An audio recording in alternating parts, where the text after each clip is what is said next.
Les frères, je vous ai pas dit. Je vais partir en Umrah d'ici quelques jours. Je vous enverrai des photos pendant le tawaf. Ah, c'est grave bien, Allah barik. Qu'Allah accepte ta Umrah, Karim. Je te donne un conseil, la prochaine fois, lorsque tu veux faire un acte d'adoration comme ça, c'est mieux de pas le dire. Ça facilitera à ce qu'Allah il t'accorde la sincérité dans ton acte d'adoration.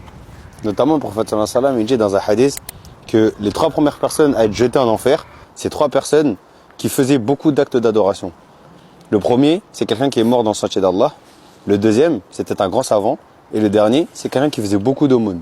Et le problème avec ces personnes-là, c'est qu'ils ne faisaient pas ça pour Allah, mais pour recevoir des éloges des autres. Allah va les démentir et à cause du manque de sincérité qu'ils ont eu dans leurs œuvres, eh bien, ils seront les premiers à être jetés en enfer. Subhanallah, imaginez-vous, à cause de leur manque de sincérité, ils seront les premiers à être jetés en enfer.